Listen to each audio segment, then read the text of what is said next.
Estoy grabando ya. Lo único que quiero que me digan, a ver, otra vez. Entonces, Daniela, ¿cuál era la duda? O sea, la diferencia entre una cosa es la reproducción simple. La reproducción simple es una abstracción que hace Marx. Y bueno, yo no sé si sea Marx, yo creo que ya es Engels, pero lo que trata de explicar aquí Marx a través de Engels es cómo el sistema económico dividido en estos dos sectores, productor de bienes de consumo y bienes de capital, puede reproducirse de manera estable en el tiempo. Entonces, para que eso pase, pues en la reproducción simple tenemos las dos condiciones, ¿no? Entonces, no me acuerdo cuál eran. A ver, esta es la ampliada. Era, era esta, ¿no? Entonces, ¿qué tendría que pasar? Que el capital que consume el sector productor de bienes salario sea igual a la plusvalía de los capitalistas del sector productor de bienes de capital y el salario de los trabajadores que producen bienes de capital. Entonces, si pasa eso, el sistema va a ser estable y es una reproducción cíclica, circular, no hay problema. Entonces, esa era la cuestión del modelo déjenme, un tantito, espérenme tantito, me están marcando.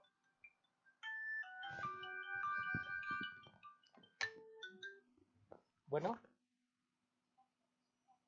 jefa, estoy en clase, me cae, discúlpame.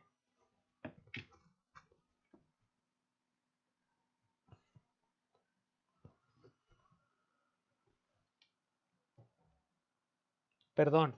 Entonces, la idea en la acumulación ampliada es que ya hay acumulación. Entonces, se van a dar dos condiciones que son necesarias para que eso pudiera reproducirse de manera estable. Entonces, la primera es casi calca de la reproducción simple, ¿no?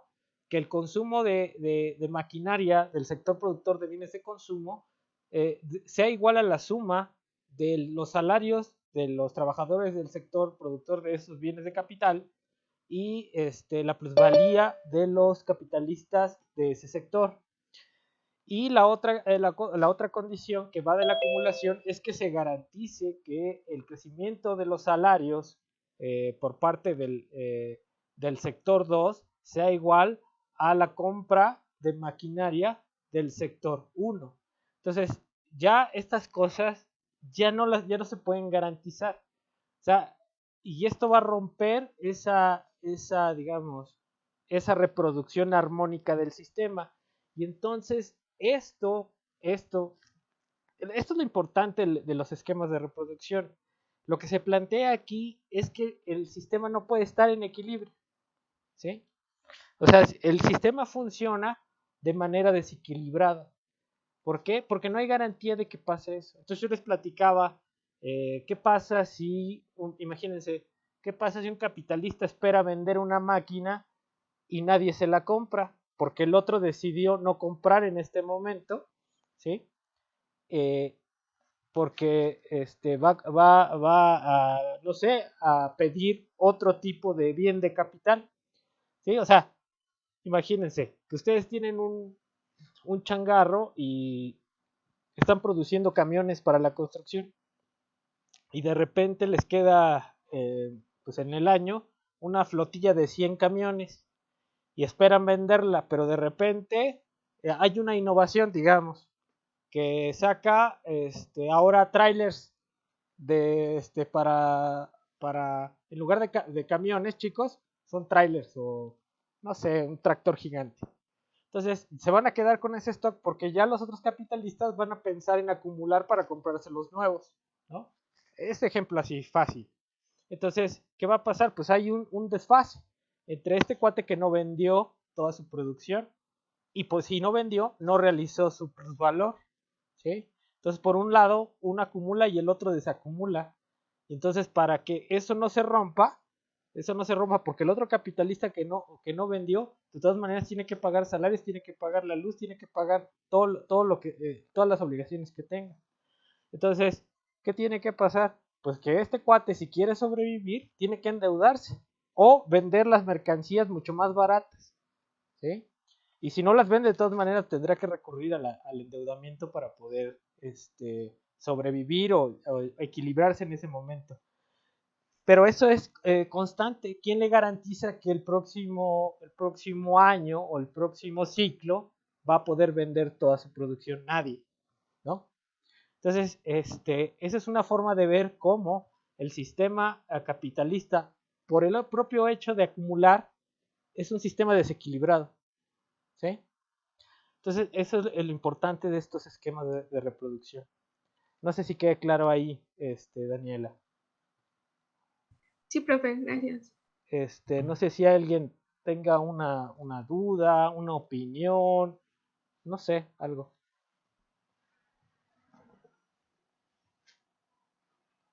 ¿Ya nadie? No, No, profesor, profe. todo bien por el momento. Luego no estén chillando No, profe, gracias. luego no estén chillando en el examen, ¿eh? Ay, profe, es que yo tenía duda y no le pregunto, bueno, pues ni modo, ¿sale? Entonces, bueno, para eso vamos a hacer el cuestionario. Bueno, vamos a entrarle a lo que sigue. Entonces, hemos revisado, esta idea de los modelos, de los esquemas de reproducción marxista. Hemos revisado el concepto de precio de producción y de tasa media de ganancia, que son los claves para entender ciertas cuestiones acerca de por qué se da la crisis, ¿no? Vamos a empezar con la visión de Paul Sweezy acerca de la crisis. No sé si ya vieron esto en algún momento o no. Conozco No, el profe. autor, pero no he visto esa perspectiva de Suici. ¿Ok? ¿Alguien más que haya visto algo? ¿O sí o Por no? dos, A mí me profesor. parece que no lo he visto, profe. No, Ok, no lo hemos visto, según yo. ok, ok. Entonces, bueno, de todas maneras, ahorita vamos a empezarle con esto. Entonces, hasta aquí sería lo que deben de saber obligatorio para entender un poquito el concepto de crisis. Entonces, este esquema de reproducción plantea un problema no de crisis, sino de desequilibrio, ¿sí? Si ese desequilibrio es permanente, puede generar crisis, ¿sí? Entonces, puede generar crisis, ¿por qué? Porque si un capitalista o un sector de la economía no obtiene ganancia, pues entonces va a dejar de invertir, ¿sí? O sea, ¿Cómo? si ustedes piensan Ah, ok, gracias. en Keynes, Los cursos que de comprar pasta, ¿no? Claro.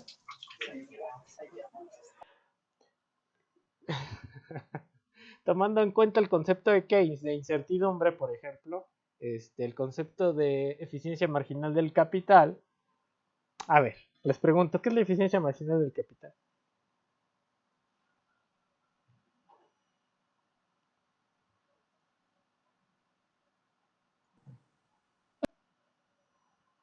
A ver, Paula, no le saques. No, sí, sí, pero ¿cómo estuvo la pregunta? ¿Qué es la eficiencia marginal del capital? Creo Creo que que sí es me la el rendimiento que espera el capitalista, ¿no, profe? Sí, y ese rendimiento esperado, ¿cómo es? A ver, Erika. Ah, ay, lo vi hace poquito, sí me acuerdo, sí me acuerdo. Pues ojalá, Erika, si no, así va a estar en el examen. Sí me acuerdo, sí me acuerdo. No. Ah, sí, aquí lo tengo, que es el rendimiento probable en la inversión en bienes de capital futuro. Ajá. Mamá. Ay, Tengo, bueno, ajá. pues tengo aquí que van a hacer estos cambios por una unidad adicional de capital Ajá. que se van invirtiendo y esto depende directamente de los posibles rendimientos futuros dada la inversión, que es Ajá. el costo de la oferta. ¿A poco es eso? ¿Sí? Según Keynes, sí. ¿Sí? Bueno, ahí le falta algo. No sé, a ver, Isaac, le falta algo a ese concepto. Bueno, podemos involucrar la tasa de interés también, ¿no? ¿O no? Olvídate la maldita tasa de interés. Le falta algo a ese concepto que dio Erika de los rendimientos probables. ¿Qué le falta? Las expectativas. Las expectativas, bueno, tu expectativa, todos tenemos expectativas, pero ¿cómo son esas?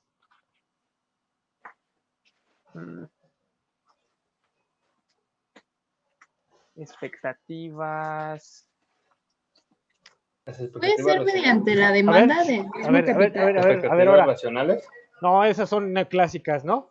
Y las expectativas racionales piensan que todos los individuos traen el mismo modelo para predecir el futuro en la cabeza. Esas son expectativas racionales. Bueno, si quiere, en su versión más fuerte, quiere decir que todos tienen el conocimiento para saber qué va a seguir. En su versión débil, las expectativas adaptativas quiere decir que los agentes van corrigiendo, ¿sí? Pero eso es neoclásico. Y están hablando de riesgo, no de incertidumbre. Están hablando de probabilidad. De hecho, en 1900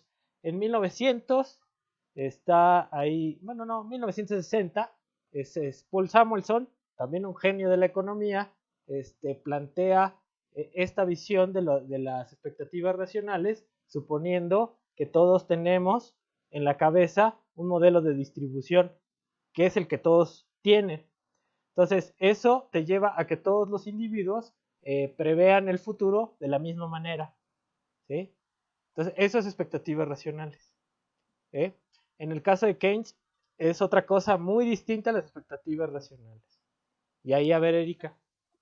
Otra cosa de la eficiencia marginal del capital, que al final va a ser una variable que va a estar como sostenida por los factores psicológicos y las preferencias implícitas. Ajá, ¿qué más? ¿Nada más eso? Sí. No, a ver, Isaac, le falta algo más a eso. Oiga, profe. Ajá. Se podría decir que, bueno, las expectativas se pueden ver como a largo plazo, según Keynes, ¿no? Y mediante esa tendencia a largo plazo eliminan la volatilidad de las acciones, ¿no? Bueno, las expectativas. Y quitan el factor de riesgo. Las expectativas, Keynes las ve de corto y de largo plazo, ¿no? Ahí en el capítulo 12 él describe lo que son las expectativas de corto y de largo plazo. Y lo que dice es que lo que les falta ahí en su concepto es la incertidumbre, ¿sí? O sea, la eficiencia marginal del capital son el rendimiento probable e incierto. ¿Por qué? Porque depende de las ventas inciertas. Tú no tienes certeza de si lo que vas a producir hoy te lo van a comprar. Entonces, es un concepto que trae incertidumbre. Y la incertidumbre es muy diferente al riesgo, ¿sí? O sea, la incertidumbre es no saber nada. No saber nada del futuro, no tener una base con que hacer un pronóstico del futuro. Y bueno, ahí al respecto de lo que decían de las expectativas de corto y de largo plazo, Keynes dice, si no tenemos bases sólidas para calcular la rentabilidad de una empresa en un año, pues menos vamos a tener bases sólidas para calcular el rendimiento de un ferrocarril a 5 años. ¿Cuál va a ser el rendimiento en 5 años de un ferrocarril? ¿Sabrá Dios si no sabemos cuánto va a ser el rendimiento en un año? No lo sabemos, ¿no? Ahorita con la crisis es clarísimo. Estamos viviendo incertidumbre, no riesgo, ¿sí? Y no es que vayamos a regresar luego a la senda de crecimiento. ¿Quién sabe a dónde vayamos a regresar? ¿Sí? Es incierto. No vamos a no vamos a regresar a la globalización. Ya no vamos a regresar, ¿sí?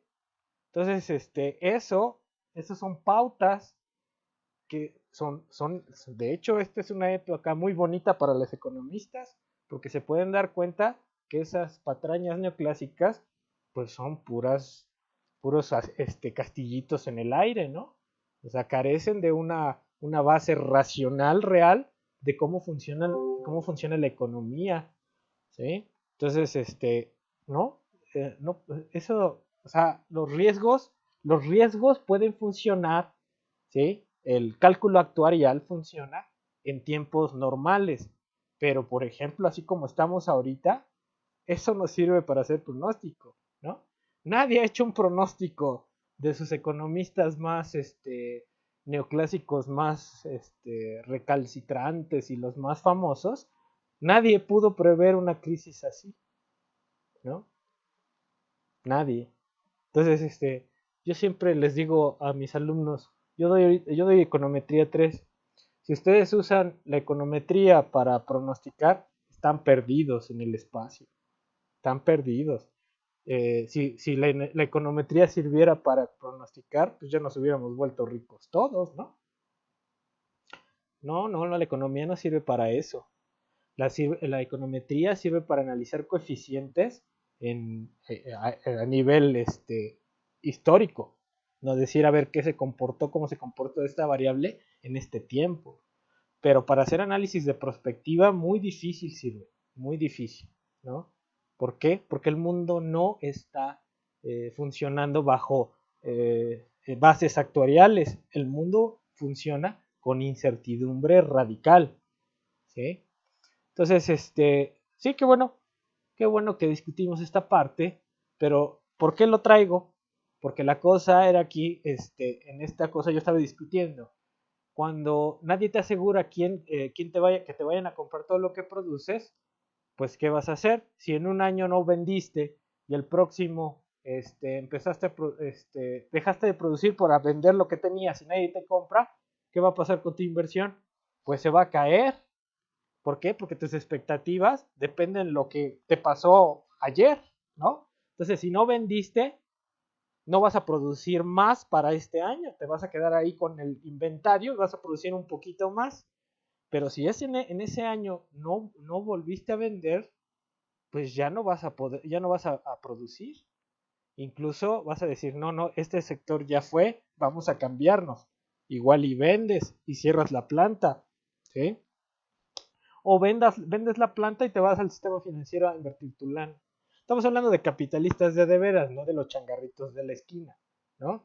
Esos changarritos ni siquiera figuran en la teoría económica, ¿no? Más que en las ideas estas locas de la competencia perfecta, en donde hay millones y millones de empresas pequeñas y que todas tienen la misma tecnología, ¿no?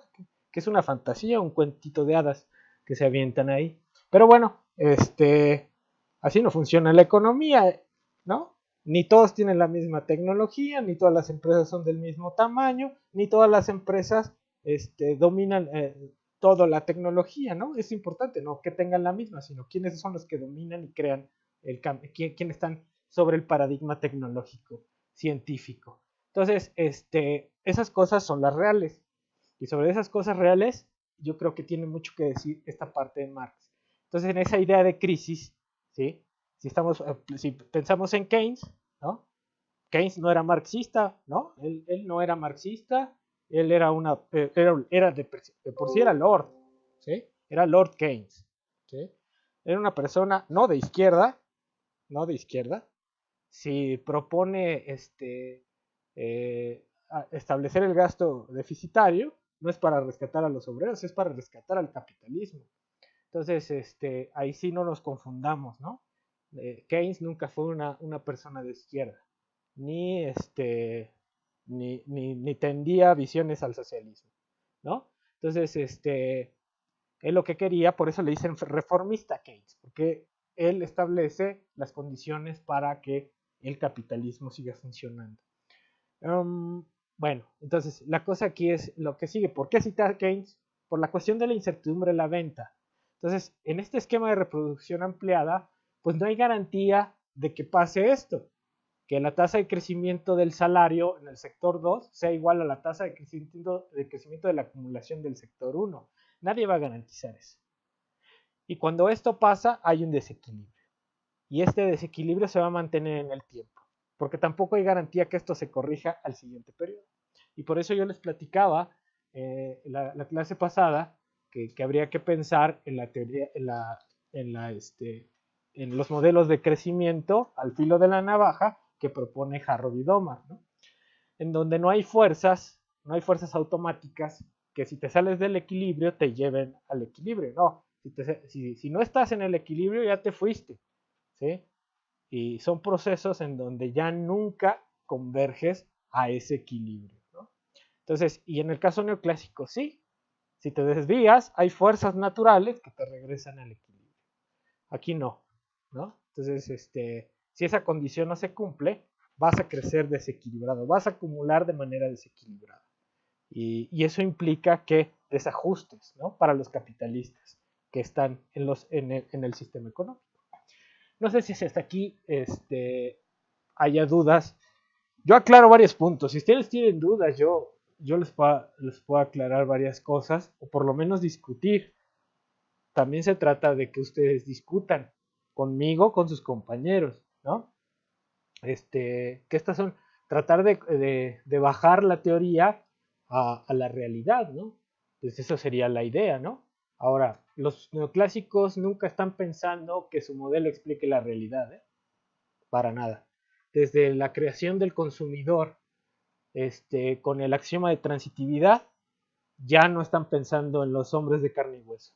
La transitividad no aplica para los consumidores de carne y hueso. Y en eso hay varios papers de autores neoclásicos serios, de veras, de los que les gustan a ustedes, que dicen que la transitividad no se cumple para los consumidores de a pie como nosotros y en general, ¿no? Entonces, eso, y si tú le agregas que también el de completitud de las preferencias es una fantasía neoclásica, pues realmente su consumidor que construyen y su teoría del consumo es están teorizando los marcianos, porque la gente de a pie no se comporta como que ellos dicen que se comportan. Y esos dos axiomas, que son la base de la racionalidad neoclásica, pues realmente son irracionales. Entonces, sí, yo soy crítico, sí, mucho, sí, pero porque también conozco la teoría neoclásica, ¿sí? Entonces, ahí estamos en estas discusiones, ¿no? Y vamos a seguir con esta discusión porque ahorita vamos a leer una parte que es bien importante que tengan en mente del por qué la idea de la crisis no existe en este sistema, digamos, en el sistema neoclásico o en el sistema clásico. ¿Dudas hasta aquí? No, todo bien. No, profe. Todo bien, profe. Va. Voy a abrir el Dropbox y voy a cargar una lectura que está ahí para que la lean. Si la quieren leer.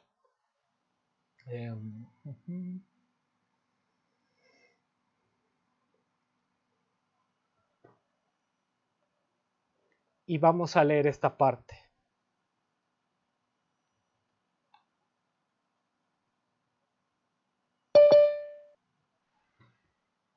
Ay, ahora sí entraron muchos. ¿Qué les pasó?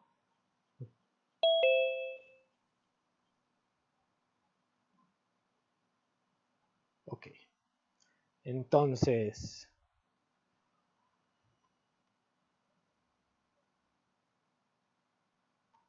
Ok. ¿Quién sabe leer de todos los que estamos aquí?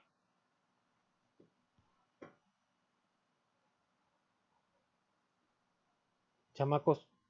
¿Quién sabe leer? Yo. Bueno. Vamos a ver si es cierto. A ver, les estoy compartiendo la lectura. ¿Ahí la ves, compañero?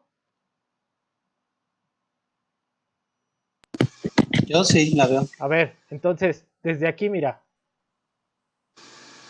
Vas a leer hasta aquí. A ver, vas. Ok, dice, en las sociedades precapitalistas, las crisis se presentaban tanto en la forma de destrucción de los mismos como de los medios de producción a consecuencia de catástrofes naturales o sociales, epidemias, terremotos, guerras, etc. Esta destrucción de los productores o de los medios de producción incluía una baja de la producción, la producción de valores de uso, un fenómeno de escasez que resulta de un desarrollo insuficiente de la producción, básicamente agrícola. A ver, entonces, gracias, compañero. Fíjense ahí. Empieza, vamos a pensar por qué la visión clásica no tenía en cuenta la crisis, ¿sí? Entonces dice, fíjense, dice, en las sociedades precapitalistas, porque se cortó un poquito cuando estuviste leyendo, dice, la crisis se da como consecuencia de la destrucción de los productores, ¿sí? Como de los medios de producción, consecuencia de epidemias, inundaciones, terremotos y guerras. Entonces, voy a poner el pizarrón. Eso es importante. Entonces, díganme cuando ya ven el pizarrón, ¿va? Les voy a compartir la pantalla para que ya cuando yo cambie, vean. Ahí estamos viendo el pizarrón, ¿no? Sí, profesor. Sí, profesor. Entonces, fíjense. Oiga, profesor, una duda. Uh-huh.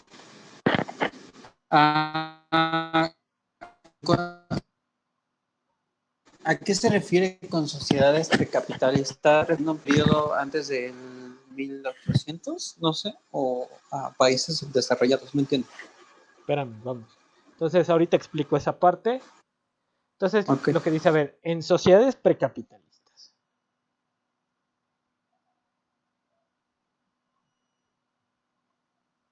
¿Sí? Entonces, fíjense, está situando la discusión en las sociedades precapitalistas. ¿Quiénes son las sociedades precapitalistas?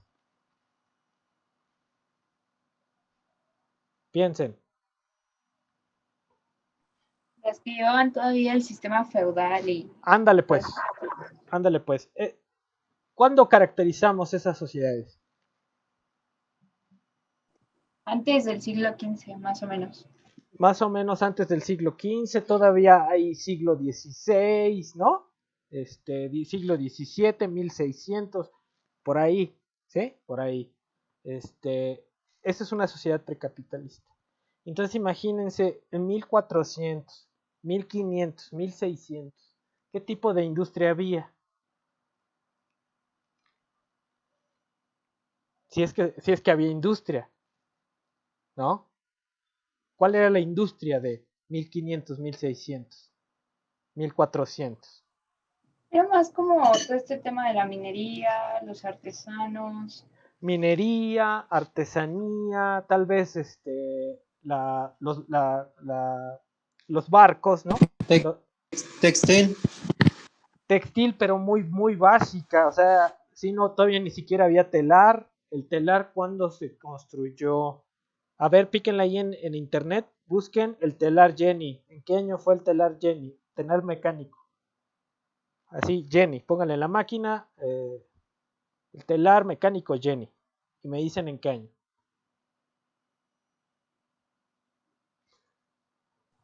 1764, profe. 1764. Es el primer telar mecánico. ¿Sí? Entonces, en 1700 ya es siglo XVIII. 1767 me salió. Bueno, pero es 1700, siglo XVIII. ¿Sí? Imagínense 1500, ¿no? O sea, era una cosa muy artesanal. ¿Sí? Si hacías camisas, pues ahí no sé de qué forma la lana, cómo se hacía. Acuérdense que, por ejemplo, la base de la industria en las ciudades italianas era la lana, no la lana del dinero, sino los borregos, ¿no? Entonces, imagínense qué tipo de cosas, ¿no? Y había telas finas, sí, pero estaban hechas para la aristocracia, ¿no? Entonces, sí, pero eran trabajos artesanales. Entonces estamos hablando de eso. ¿Y qué otro tipo de industria? Pues todavía ni siquiera había máquina de vapor, ¿no? Entonces era, pues sí, una sociedad muy, antes de la máquina de vapor, pues sí, feudal, pero así como lo vemos en los vikingos o cosas así, ¿no? ¿Sí? Ese tipo de comercio. El comercio con Oriente, ¿no? Con China, sí, o sea, ese tipo de cosas. Entonces, en esas sociedades precapitalistas, la base de la producción, y si se van a Quesnay y a los fisiócratas, pues la base de la producción seguía siendo la tierra, ¿no? Entonces, la base era la agricultura, la ganadería, la pesca, ¿sí? Ya un poquito desarrollada, pero seguía siendo la base. Entonces, en esta etapa precapitalista, pues la idea de la crisis, no sé si ahí quedó claro más o menos, Adán, la pregunta que tenías. Sí, sí, es que lo que pasa es que había visto lo de la teoría de centro y periferia y me confundí con lo de los países que subdesarrollados que también de alguna manera capitalistas. Pero Sí. ya entiendo. No, pero ahí, por ejemplo, en la teoría de centro-periferia, lo que aplica ahí, Adán, es la visión del modo dominante y el modo dominado, ¿sí? Entonces puede haber, sí, ahorita, hoy, en la actualidad, puede haber sociedades que no sean capitalistas, ¿sí? Pero están insertas en modos de producción capitalista. Déjame ponerte un ejemplo. Los zapatistas, por ejemplo. ¿Sí? Los zapatistas, creo que yo desconozco mucho a los zapatistas, ¿no? No comparto muchas cosas de los zapatistas, pero parece que ellos han desarrollado ahí en su región cierta forma de producción para ellos, autoconsumo, no sé, ¿sí? Entonces es una sociedad que no funciona con base capitalista, ¿sí? Pero está inserta en el modo de producción dominante, ¿no? Y nosotros, siendo capitalistas, no somos tan avanzados como los capitalistas del centro, ¿no? Entonces, sí hay modos de producción todavía precapitalistas que existen, ¿sí? En la actualidad, pero el modo dominante a nivel mundial es el capitalismo. Y aquí en específico, cuando estamos hablando de las sociedades precapitalistas, estamos hablando de que el modo dominante no es el capitalismo. ¿Queda claro? Gracias. Va, entonces, la cosa aquí, la crisis como leyó bien Adán, viene ¿por qué? Por un choque de oferta, o un shock le ponen, shock de oferta. ¿Sí? Oiga, pero todos los factores que citó eran como factores exógenos, ¿no? Como naturales. Sí, pero es shock de oferta, porque va sobre la dotación de los recursos y sobre los productores, ¿no?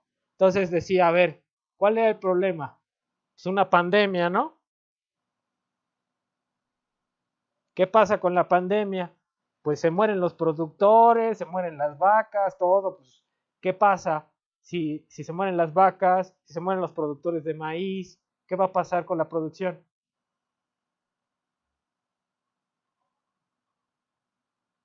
Disminuye. Baja. Va a haber una escasez de productos, ¿no? ¿Por qué? Porque hay una pandemia, una sequía, ¿no? La pandemia, una sequía, la guerra, ¿no? Entonces, estas cosas, ¿sí? Tenían como consecuencia traían como consecuencia la escasez, ¿sí? Entonces es un shock de oferta, porque le pegaba la mano de obra, también se morían los trabajadores. Entonces, se morían los productores, se morían los animales, se acababan las cosechas, no se terminaban las cosechas, se moría la gente, ¿sí? Entonces, pues es un shock de oferta, ¿sí? Por ahí venía la crisis, por la oferta. Entonces las crisis en este sentido venían por la oferta. Bueno, esto es lo que dice más o menos Suisi. ¿Sí? ¿Sí queda claro más o menos? Entonces se entiende por qué shock de oferta, porque te pega sobre las dotaciones de los factores, sobre los productores en general, ¿no? La producción, ¿sí? ¿Cómo se llama? La pandemia, la guerra, las sequías, ¿cómo se llaman estas? Las langostas, ¿cómo se llaman estas cosas? Es una plaga, ¿sí? Y como la base de la economía o del modelo feudal era la tierra, y ustedes saben que era la tierra, pues entonces todas estas cuestiones, pues lo que hacían era llevar a una escasez, ¿sí? Escasez de la producción. Entonces esto generaba una caída de la producción. ¿Sí? ¿Sí? Y esta caída de la producción, pues generaba ¿qué? Pues desempleo. ¿Sí? Entonces, la crisis así se daba, o era la concepción de la crisis. Y ahorita van a entender por qué. Entonces, y no estaban equivocados, ¿no? En estas sociedades precapitalistas, si pasaba cualquier de este tipo de cosas, pues sí, había una escasez de productos y se daba una crisis, ¿sí? Pero, entonces, ¿esto quién lo vio? Pues lo vio Jean-Baptiste Say, o Jean-Baptiste Say, como se pronuncie, ¿no? ¿Y qué es lo que dijo? Pues que la oferta crea la demanda, ¿sí? Y la crisis, para Say, vendría por el lado de la oferta. ¿Por qué? Porque está pensando en lo anterior, ¿sí? No sé si quede claro, pero ahorita vamos a seguir discutiendo. Pero esa es una idea de crisis que venía por el lado de la oferta, ¿sí? Entonces, para él, si las cosas funcionan bien y la oferta no tiene ninguno de estos problemas, no tendría por qué haber crisis. ¿Sí queda claro o no?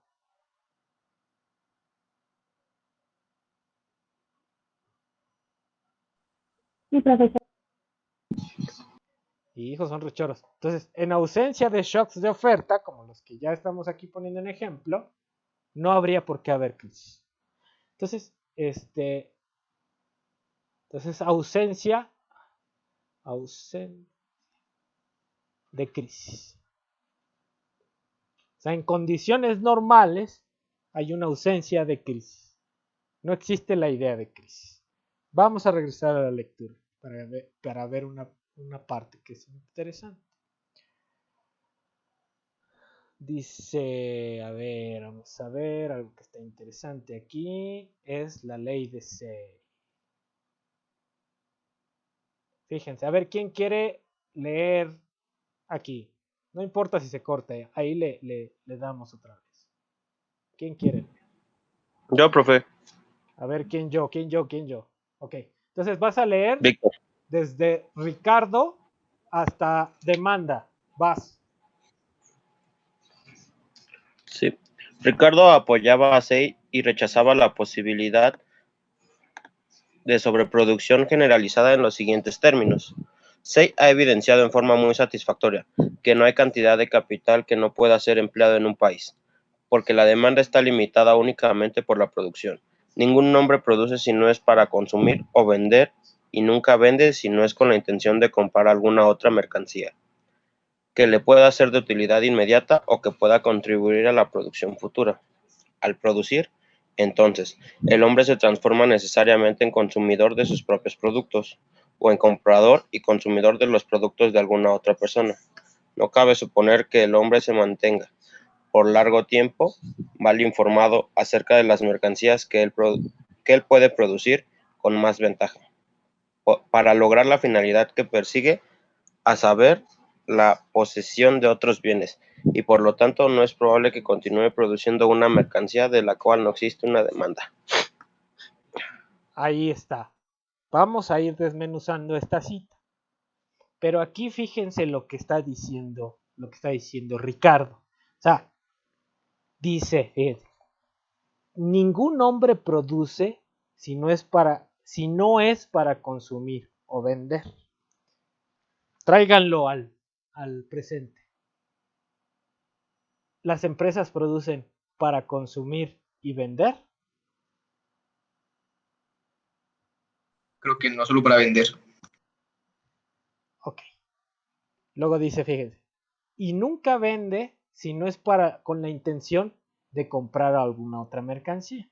Ahí lo que está diciendo es la ley de Say en sí misma. ¿Qué es lo que dice la ley de Say? Que el acto de producción genera su demanda. ¿Y a qué voy, por ejemplo? Creo que ya se los había puesto aquí, no me acuerdo el ejemplo, del zapatero. Yo voy a producir zapatos. Y para producir zapatos necesito la piel del zapato, la suela, los clavos, las agujetas. Entonces, si yo voy a armar mi zapato, necesito comprar la piel, necesito comprar la suela, necesito comprar los clavos, necesito comprar las herramientas, necesito comprar las agujetas. Y ya después yo armo mi zapato con mi estilo, lo que quiera. ¿Okay? Entonces, el acto de producir genera una demanda. Y entonces, ese producto va a salir para venderlo, ¿sí? Y fíjense aquí, ¿por qué quiero vender? Ahí es donde Ricardo está metiendo la pata y 2 veces. Ahorita les voy a decir por qué. Dice, no cabe suponer que el hombre se mantenga por largo tiempo mal informado acerca de las mercancías que él puede producir con más ventaja. O sea, ¿qué quiere decir? Que el hombre se va a especializar en lo que sepa mejor.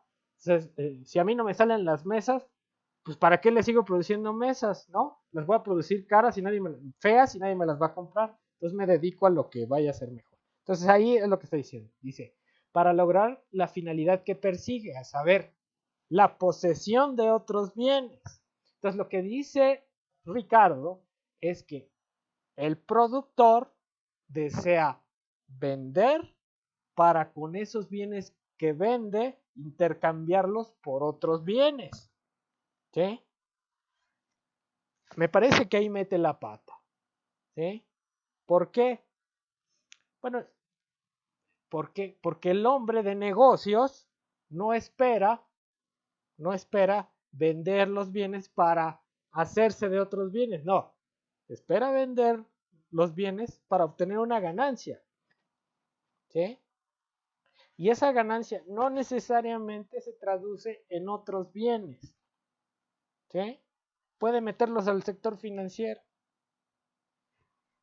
Entonces puede especular. Ahora, fíjense la otra cosa. Dice, me regreso. Ningún hombre produce si no es para consumir o vender. ¿Sí? Y nunca vende si no es con la intención de comprar alguna otra mercancía que le puede dar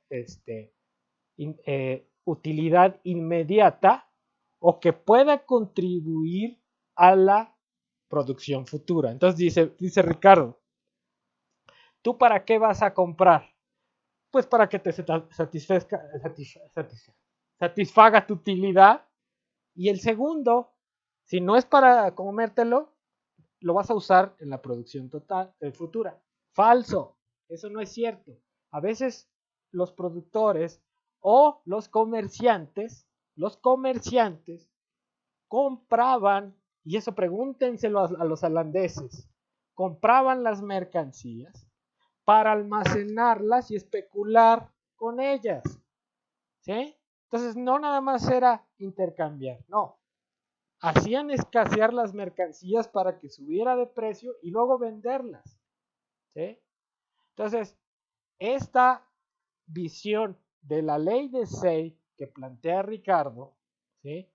Está pensando casi en una economía pues, de trueque, ¿sí? En donde yo lo que produzco lo cambio por algo que me lo voy a consumir o voy a comprar los insumos que necesito para seguir produciendo lo mismo y poder seguir viviendo de la producción de lo que hago. No, así no funciona la economía. No sé si quede claro así. O sea, aquí estamos leyendo a Ricardo que está reinterpretando la ley de Say, ¿sí? Y yo de aquí le saco 2 líneas en donde eso no pasa. En un sistema actual no pasa eso, ¿no? Entonces, alguien puede subtraer las mercancías de la circulación, ¿sí? Para especular con ellas. Y en el momento que empiezan a crecer los precios, las soltaría al mercado para obtener una ganancia nada más por esa intermediación. ¿Sí? Entonces, esas son las cosas que siempre uno tiene que estar pensando. De hecho, Hotry, un cuate que habla de la crisis por la vía de la especulación con mercancías, está estableciendo eso, que lo que hacían los comerciantes era, cuando estaba la tasa de interés muy baja, pedían crédito para comprar mercancías que después sustraían del mercado y cuando subía el precio, o ellos hacían que escaseara tanto el producto que iba a subir el precio para que ellos después las vendieran con una ganancia. ¿Sí? Pero ¿qué pasaba? Que eso depende de tus expectativas como especulador de mercancías o como especulador de acciones. Si uno compra hoy es porque estás esperando que el precio suba. ¿Sí? Pero ¿qué pasa si en lugar de que el precio suba baja? Pues ya te fregaste, ¿no? Y imagínate si esto lo metes en el sistema de crédito, tú pediste 100 pesos, porque esperabas a ganar 200 y de repente eso que compraste ya vale 50. Pues truenas tú y truena el banco, ¿no? Entonces, ese es el problema aquí, que está aquí en la ley de SEI, que no está considerando otros factores que sí son importantes como la especulación. ¿Queda claro o no? Sí, profe. Entonces, en el sistema de SEI, la oferta crea su propia demanda, ¿sí? Y la crisis viene por cuestiones de oferta. Y como decían ahí, que son exógenas, que llega la plaga, que llega la pandemia, ¿sí? Ahora, por ejemplo, la pandemia que a nosotros nos tocó, ¿será exógena? Pregunto. Ya entrarían teorías de la conspiración ahí. No, olvídate de la teoría de la conspiración, pero ¿creen que es exógena?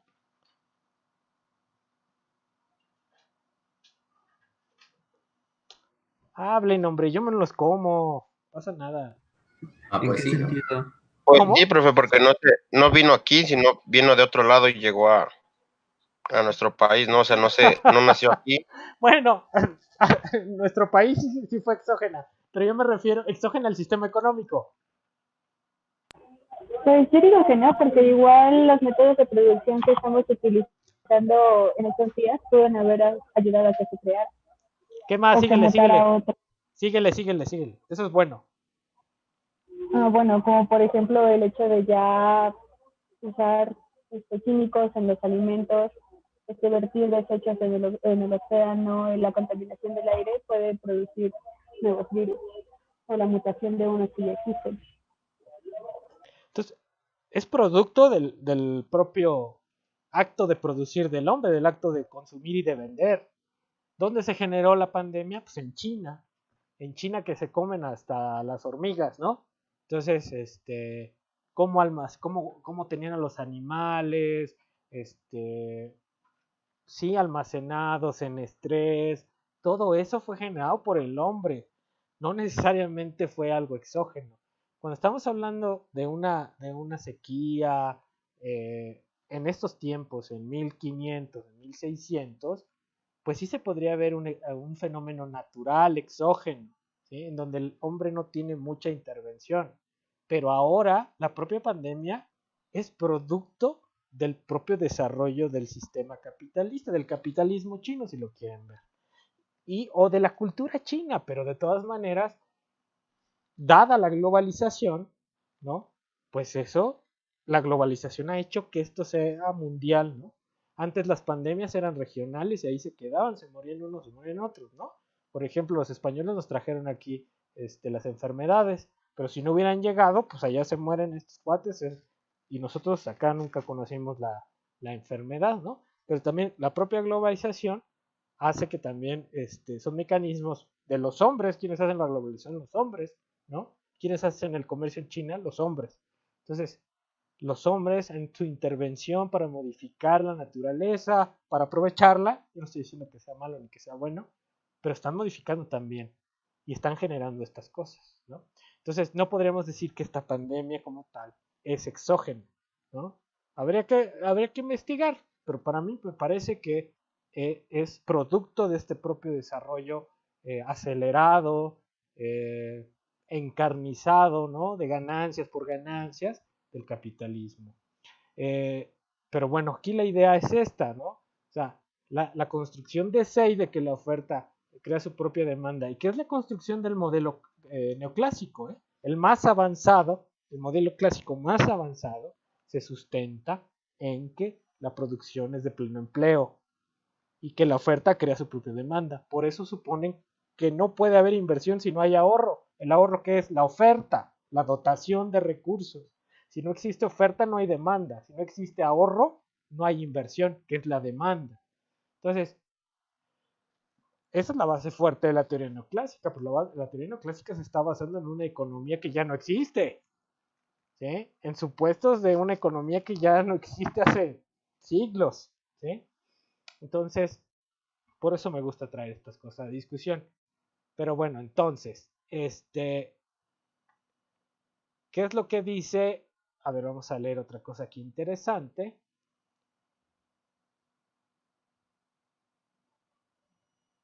Vamos a leer aquí. A ver, ¿quién quiere leer, chamacos?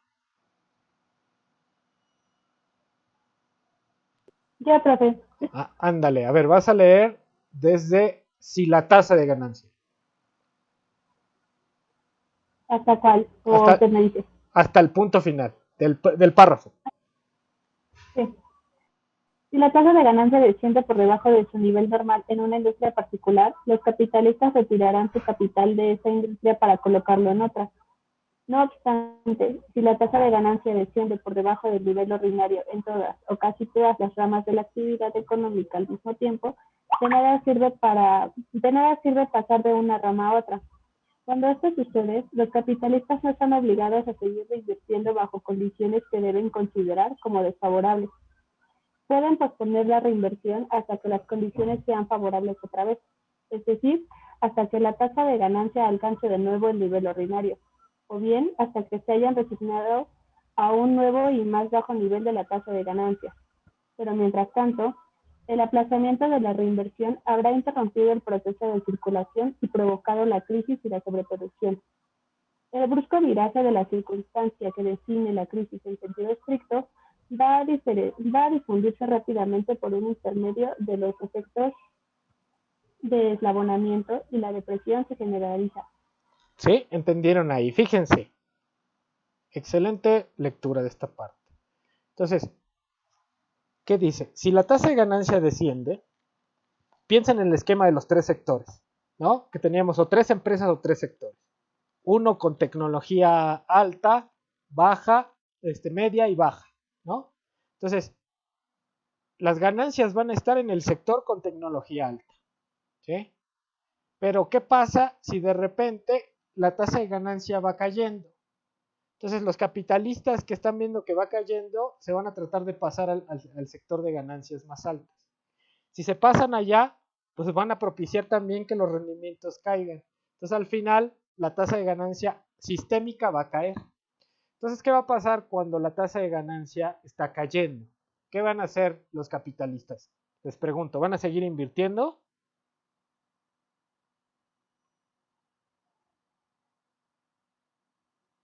No. Pues no, ¿verdad? No van a seguir invirtiendo. Entonces, piensen en el esquema de reproducción simple.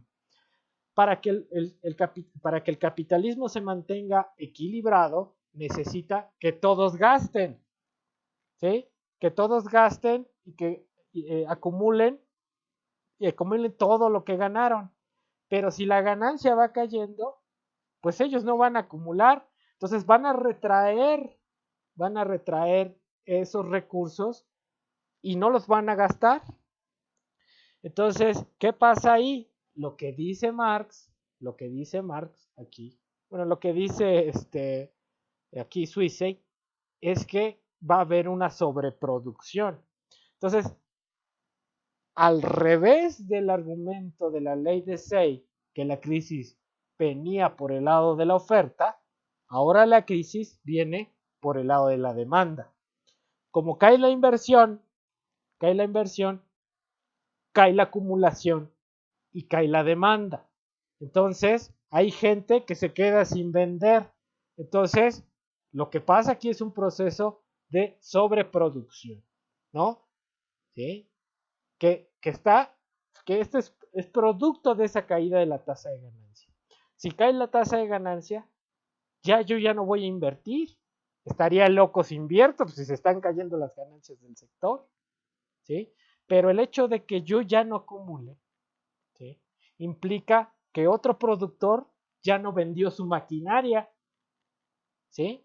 Entonces, si yo no gasto eso, otros se quedan sin vender, ¿sí?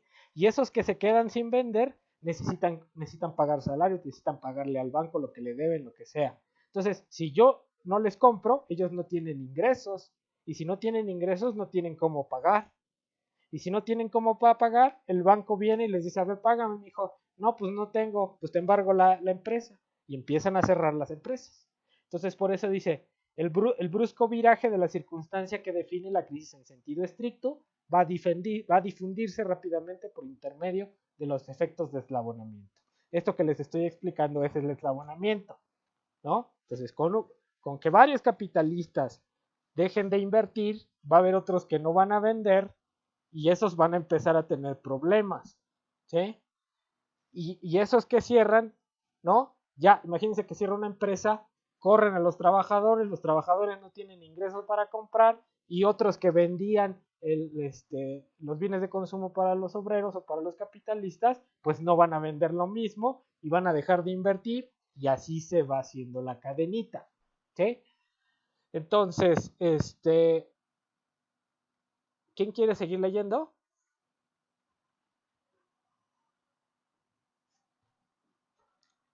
No se amontonen, carajo, no se amontonen. Uno por uno. Si quiere yo probar otra vez. A ver, ¿quién? A ver, un volado. ¿Karen o no? Pues Karen. Ya, Karen. Que sea, ya. A ver, vas. La crisis hasta cíclicas. ¿Hasta cíclicas? Ok. La crisis y la depresión subsecuente forman parte en realidad del mecanismo por el cual la tasa de ganancia es restituida completa o parcialmente a su nivel previo. En efecto, tanto la destrucción de valores, con la correspondiente caída temporal de la composición orgánica del capital, como la recomposición del ejército de reserva industrial, con el consecuente efecto sobre la tasa de explotación, desempeñan un papel decisivo en la solución de la crisis cíclica. Entonces aquí ya está hablando del ciclo. Cuando hay crisis, hay destrucción de capital y hay un incremento en el desempleo, ¿sí? Entonces eso hace que los capitalistas que sobreviven a la crisis estén en posibilidades de arrancar con mayor ganancia. ¿Por qué? Porque la composición orgánica del capital, como hay destrucción del capital, disminuye esa parte de la composición orgánica y por otro lado aumenta la tasa de explotación. ¿Por qué? Porque como hay tanto desempleo, van a poner un salario mucho más bajo que todos lo van a agarrar porque con desempleo agarras lo que haya, ¿no? Entonces, en ese momento hay una recomposición de la tasa de ganancia. Es lo que está diciendo. No quiere decir que sea tan automático, pero eso puede pasar, ¿no? Y bueno, entonces, lo que dice Suisi, voy a regresar al pizarrón. Entonces, en las sociedades precapitalistas, la crisis viene por shock de oferta, que es exógeno. Es así, exógena, cuestión natural, lo que sea. Excepto la guerra, pero bueno, ya, digamos que es exógeno. Nunca te vas a esperar que te avienten un cohete, ¿no? Entonces, la oferta crea la demanda, esa es la ley de Say, y bajo esta idea no puede haber crisis.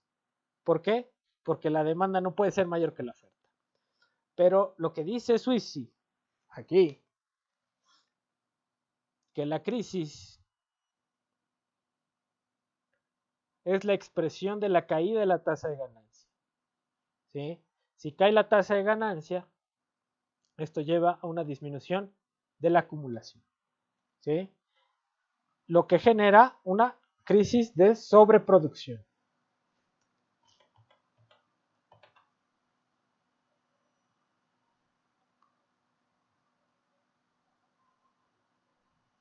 O sea, ¿qué quiere decir? Una crisis por el lado de la demanda.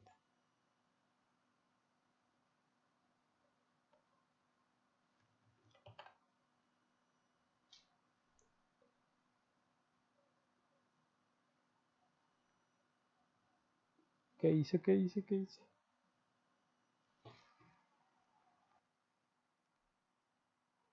bueno que no lo sacó, ¿eh? Bueno, entonces, a ver, ahora sí, repítanme en qué me quedé. Ah, bueno. Ok, entonces va a ser la crisis por el lado de la demanda. Ya están viendo el pizarrón, ¿no?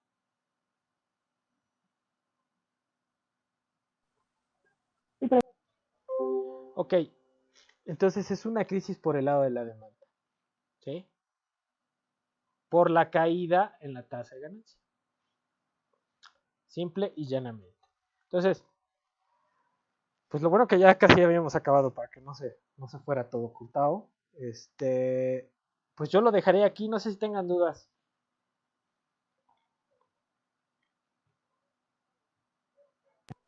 Por el momento no, profe.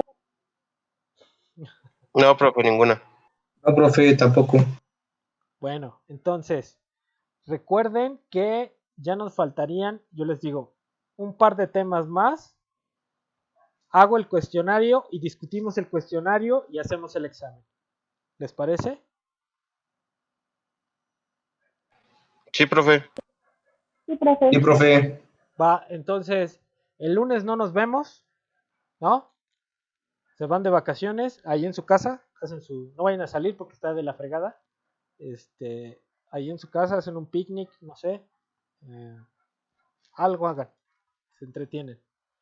Entonces, nos vemos hasta el miércoles de la próxima semana.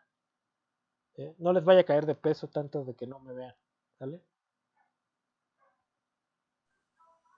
Vamos a extrañar. Sí, Vamos a extrañar, supongo profe. que sí. Lo vamos a... Víctor, otra vez, ya no te escuché, hombre. Ya le dio pena a Víctor. Ya dejo de compartir esto. Entonces, bueno, ya nos vemos el próximo miércoles. No sé si tengan algo más que decir, alguna duda respecto al examen, lo que quieran.